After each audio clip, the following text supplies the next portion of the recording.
Hey everybody, and welcome to a bonus episode of Mindbody Medicine for chronic pain. So glad you're here. Welcome. So I had the cutest idea, I thought, which was to have a podcast party for my podcast for my friends. Really, I wanted to officially celebrate the fact that I feel I'm really becoming a different kind of therapist. I consider this a promotion, truly, that I'm giving myself because it's my private practice. I do, I make the rules. I do what I want. And I'm like, people celebrate that. People have parties and shit for that. So guess what I'm going to do? I'm going to celebrate that too. And I'm going to have a party. So I invited a whole bunch of my friends over. And we had we just had a great time, had a party, and I want to invite all of you into part of the party as well, because we had a very nice. I was like, we have to have something. We did a little discussion, like question and answer, and just little talks, so that there'd be some kind of event to hold on to at the center of the party. So we did, of course, a podcast recording, and I'm going to share that with all of you. You've heard season 1, you've heard season 2, and we are now at the end of season 2, which is why I decided to do the party here. This is a celebration of finishing the first 2 seasons. And it was fun. We had a good time. The party lasted. People didn't leave until 3 a.m. It didn't end. I mean, a lot of people left before that, but it was a good ass party, all right? If you're picturing something kind of lame, know that it was fun. The party was fun. So okay. Awesome party, great time. I want to invite you into it as a listener, and without further ado, let's go. Okay, welcome everyone. Thank you so much for being here. I'm like, oh my God, what an honor. I didn't realize this many people would come. Welcome. I'm so glad you're all here. When it was raining and when the party first started and there was 3 people, I was like, oh shit, nobody's gonna come. So this is nice to see all of you out here. Thank you. I wrote down some notes for what I want to say. First, thank you for your support. This means a lot. So glad you're all here. Hi. Thank you specifically to Taysin because Taysin helped with the signature cocktail, which apparently is a huge hit. If you haven't tried it, it's a tequila grapefruit paloma, and it's really fucking good. So y'all should try it. Also, Taysin is the DJ for the evening. So if you have, yeah, that's right. Mm-hmm. If you have any song requests, you may approach her. And exactly.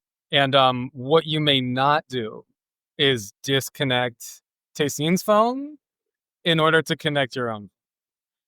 There is one rule at this party. And if you break it, I was going to say you'll have to deal with me, but you will have to deal with Taysin, and she's way scarier than I am. So that'll be, you're warned. Just thank you, Taysin. I want to say a special thank you also to my friend Laura Pearl, who was on the podcast. If I know some people have listened to some of the episodes. Laura was one of the very early interviews because Laura was the first person to point me in the direction of doing mind-body healing for chronic pain for myself and professionally.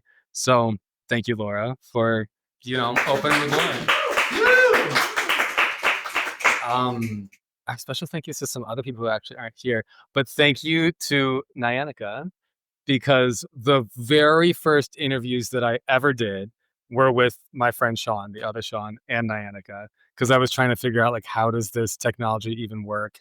And Nyanika was my second ever interview guest, and the interview was good. And yeah. You never listened to it, but it was good. It is. I mean, they say in the world of podcasting, pick a subject and stick to it. So we just it was just gossip, I would say, and just can you hear me? Can you hear me? Which my topic is mind-body medicine for chronic pain. So that didn't fit. So that one is on the cutting room floor, but what can you do? Thank you. Thank you. And I know a lot of my friends have listened to like a podcast episode or two, which is awesome. Nobody is required to listen to the podcast. Like if you want to listen to it, that's great. But Christine, I believe of anyone in this room is probably the most diehard fan. Have you ever missed an episode?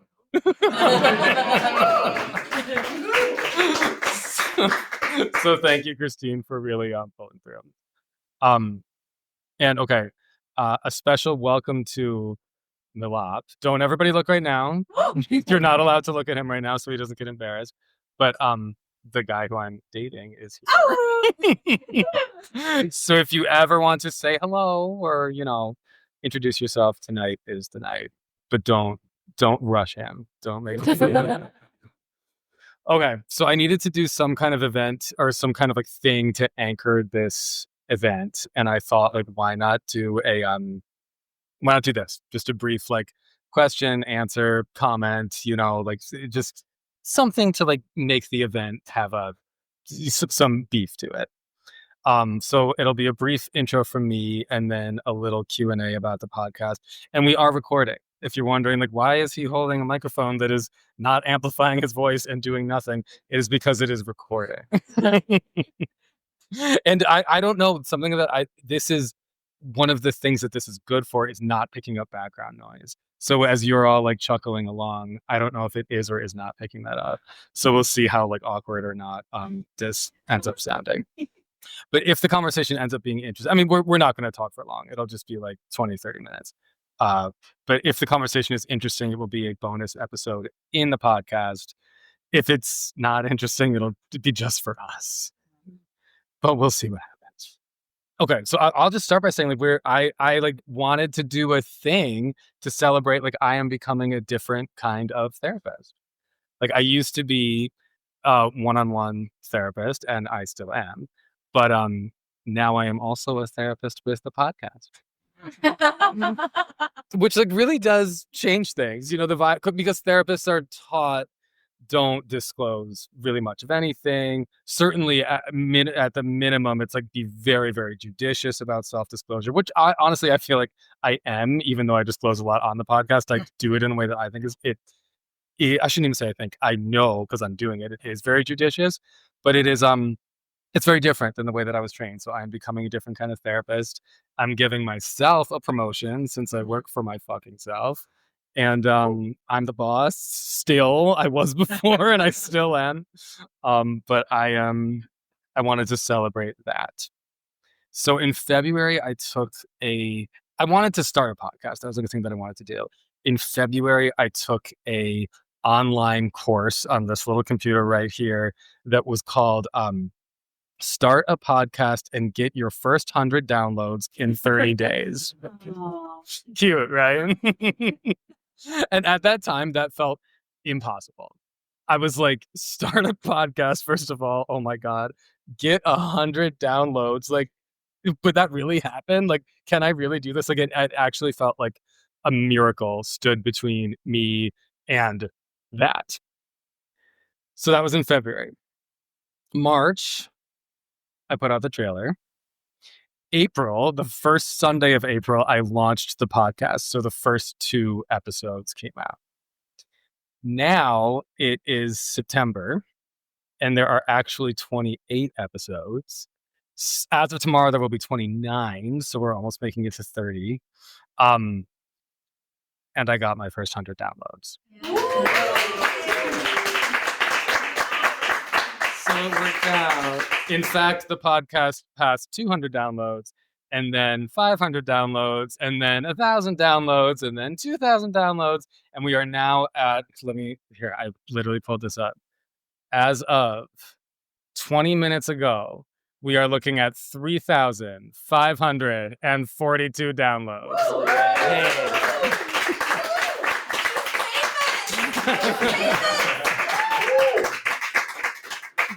So the miracle has occurred. It happened. It worked out. I follow a woman who does she's a therapist who does a podcast. She is like, my goal is to have 4,000 downloads next month. And I'm like, well, shit.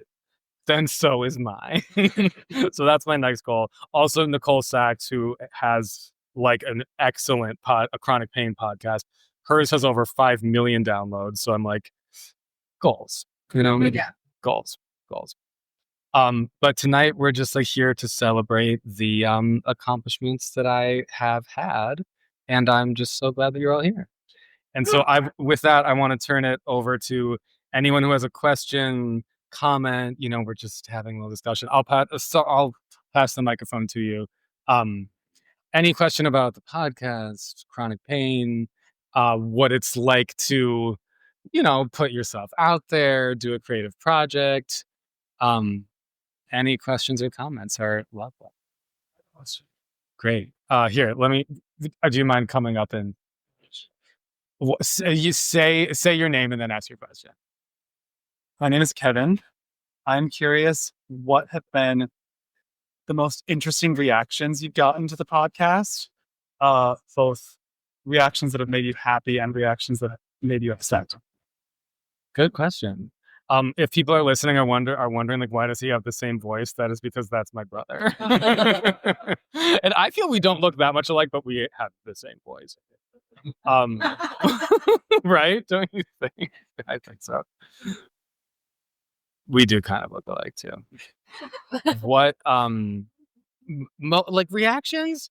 Honestly, I feel like I've gotten a lot of people saying that it feels very like authentic and raw and like real, and that makes me happy because that is my intention. Like the whole purpose of doing the podcast, I want to first, like, I mean, for people who like know the basic situation, is that my podcast is about chronic pain healing, and I have benefited so much from using emotional and psychological modalities to heal chronic pain that I'm like, I want to do this like professionally. I have to do this professionally. Like this work is very like exciting to me. So the point is like getting the information out there, A, and then B, being like a companion for people, because a lot of people do this kind of work like in isolation or relative isolation, because most people think like, oh, if you have chronic pain, it's like emotional shit is not going to help you. Psychological shit is not going to help you. Like if you have chronic pain, something's wrong with your body. Duh. That's the only way to move forward, which is absolutely not true. In fact, it's the opposite. If you have chronic pain, it is much more likely that it's psychological and emotional in origin. But a major point of doing the podcast is to have, to sort of provide people company. Is like I'm a voice of like another person who is walking this path and who has walked this path. And so it's really nice to hear people say like, you sound like raw and authentic, because I'm like, good, that's the intention. So that's good.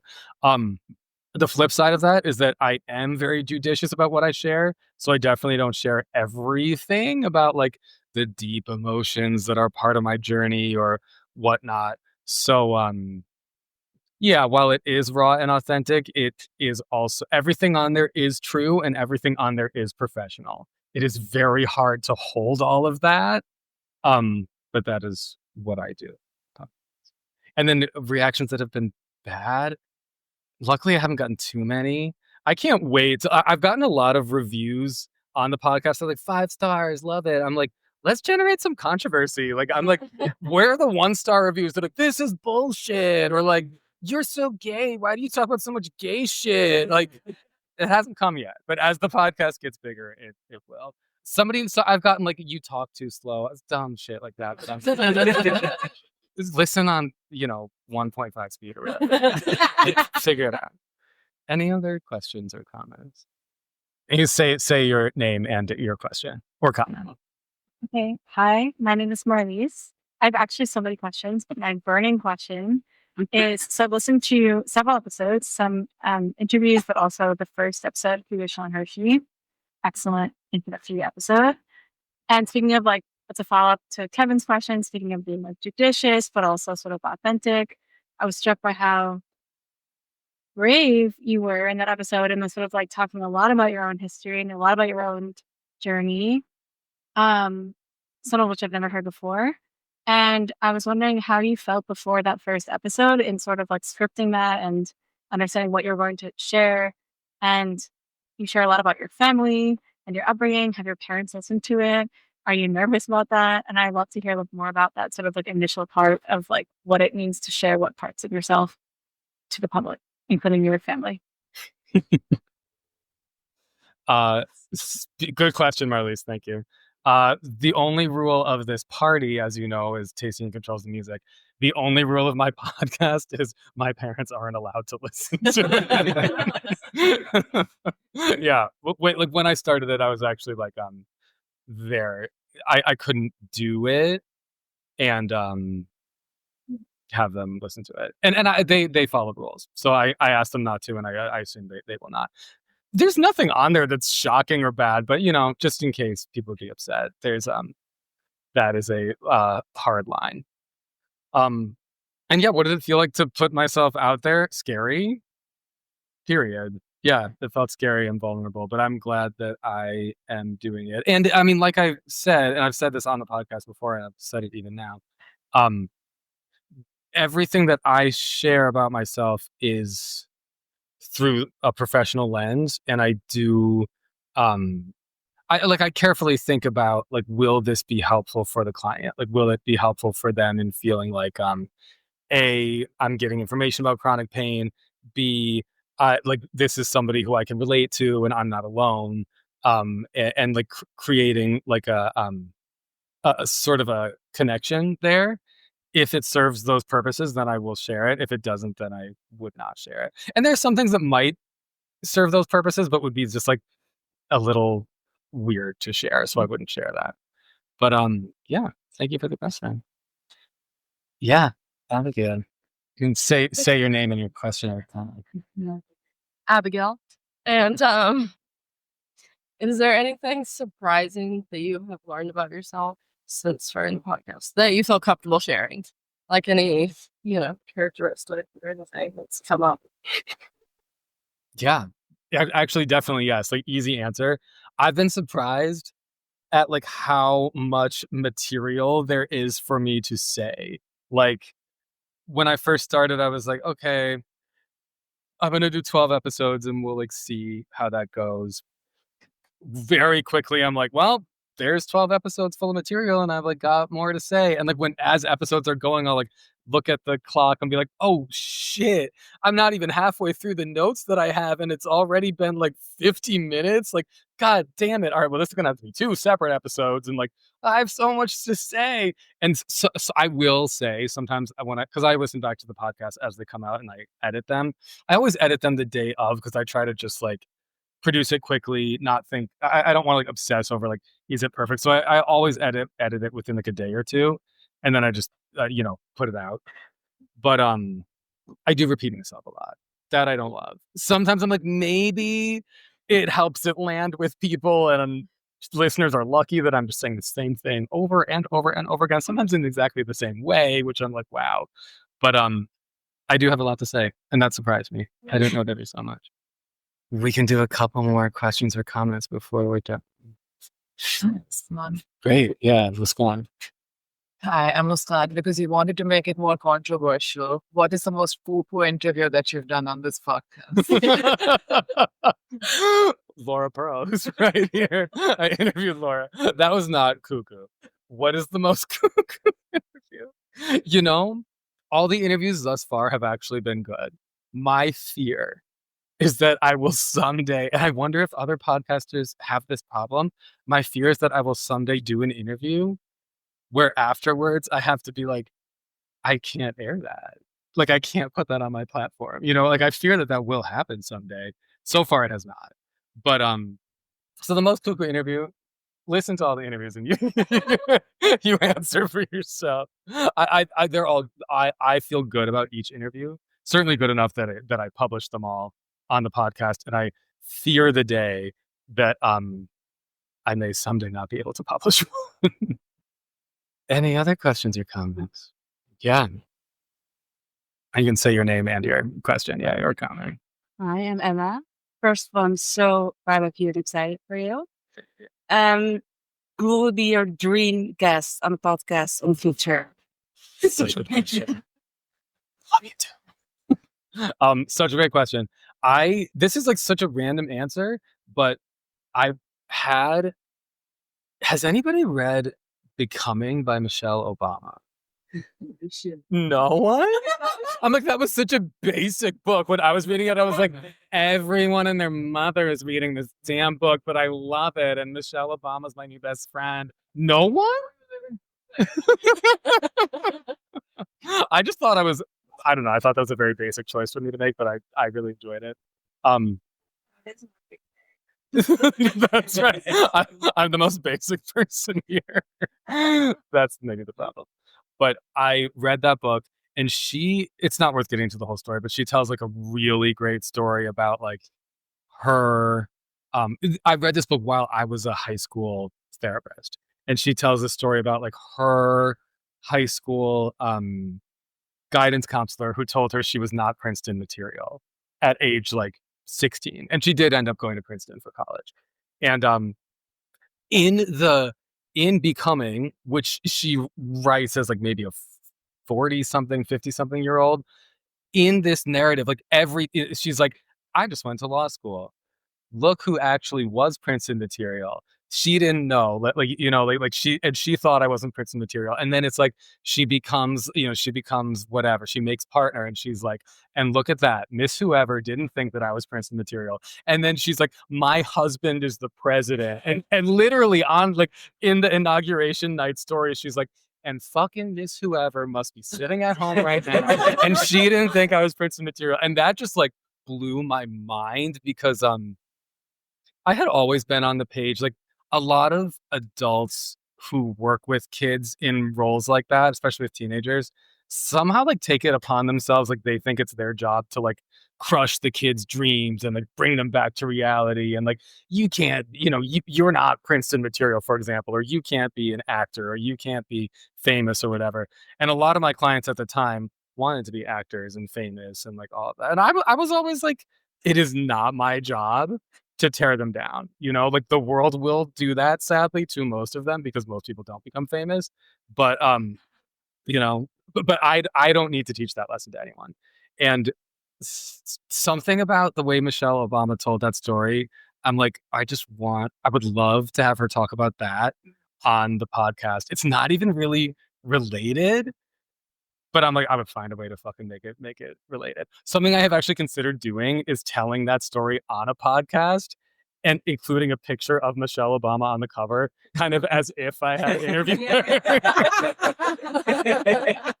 And then when the episode, starts, it'd be like, LOL, you thought she was actually I wish.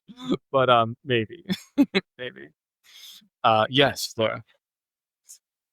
Laura, I feel like this is related to the answer you just gave. Do you see yourself ever taking your show business career any farther than this particular podcast? I don't, but you never know. Life is long. You never know. That's a fun thing about doing this, though, is that like it's a whole different set of talent or like skill, and I like honing that. I just wanted to say the reason why I asked is because you should. Thank you. I know there's backstory here, which is that Laura listened to the podcast with someone else and they told you, right? Like Sean's so good at that. And I was like, oh, heartwarming. Thank you. Hey, I mean, I don't, probably that happened, but actually in my mind, the backstory is because I was on the podcast. So I listened to my episode like 10 times or something, because I was making everybody else listen to it. So I was sitting through it. And by the end, I'm just like, Sean is so good at this. Kind of crazy, because like, actually, I wasn't such a good guest, but like, you made me sound like a good guest. Yeah. Thank you. I appreciate that. That's really nice. Thank you. And I'm glad you're listening to it 10 times, really upping those numbers. Make everybody listen twice. Okay, I would say we could do like one more question or comment. Yes. I have two questions. No, we can ask both. I have two questions. My name is Jimmy. Now that I'm talking, And you can say you're my cousin. I'm cousin Jimmy. Now that I'm talking, I know that I will never actually listen to this episode of the podcast because I don't like hearing my own voice. How do you feel about that when you re-listen to yourself? Are there 2 questions? You can answer that one though. Okay, and you can cut back. All right, we'll do 2 more questions. Honestly, that was one of my greatest fears. That's like, I said this in one of the podcast episodes. Now I forget which one. That has been a lot of times when I listen back to my voice. My thing is, I'm like, I sound so fucking gay. In like a very like internalized homophobia way. And I do sound kind of gay on the podcast. And I'm like, honestly, I have not hated it. I actually have enjoyed it. And listening back to it, sometimes I'll listen back and be like, I am talking slow, or I am repeating myself, or I am like, Can you try talking in a non-gay word? You try, Muskan. But no, I've been, this thing that I've been happy about listening back to it is that I sound confident, which I didn't realize necessarily. And then like hearing these, I'm like, oh, I actually really sound like I know this stuff and I get this stuff and I do this stuff professionally, which is all true. But I'm like, wow, that really comes across. So I love that. And you can take the last question. So I have like a laundry list of different pain issues that I deal with, probably because of my crazy nervous system. But most recently is lower back and kind of sciatic pain. So are there any short-term, kind of immediate suggestions that you would have to kind of, from a psychological standpoint, to try to help address that? Great question. First of all, you have the exact same thing that I have. You know that, right? Is it a crazy brain? Exactly. Exactly. I would say the best things to do would be, obviously, plug my own shit. Listen to the fucking podcast. Start with there's an episode that is what is TMS, which is tension myositis syndrome. Great description, I would say, of like how the mind-body connection works, especially when it comes to chronic pain and chronic symptoms. First recommendation is listen to the podcast because it's my own thing, so why not hype it? Second, Dr. John Sarno, who's considered like a grandfather of this branch of mind-body medicine, wrote a few books, but his most popular is called Healing Back Pain. Highly recommend, especially if you're dealing with back pain. And then third, Nicole Sachs, who is like a really great teacher in this chronic pain space. She just came out with a book called Mind Your Body. 1, 2, and 3. That's what I recommend. Yeah. Is it any like kind of follow-up question to that? Okay, we'll do one more question. you have to come and the microphone can't pick you up from far away. This is a follow-up question to what Jimmy just asked. The resources you just named were great, but I'm curious if there's anything beyond reading or listening to someone else's work that you can just say right now that I can do in my home tonight without getting into the podcast or a book. No. It's a very good question because I know everyone wants an easy answer, but the unfortunate reality is basically no. I mean, like practice radical self-love would be one thing, but like that's a little too deep for someone who's just like, I need help with my back immediately. What they say in the chronic pain space is like, it's not so much about what you do to heal yourself, it's about the energy that you do it with. And so there's a bunch of things I could recommend, like journal, do meditation, somatic tracking, which is a tool that people use in this field. I could recommend doing all those things, but if someone were just coming to this work, they would be doing all of those things with the wrong mindset. So you really have to start by educating yourself. That's the first thing.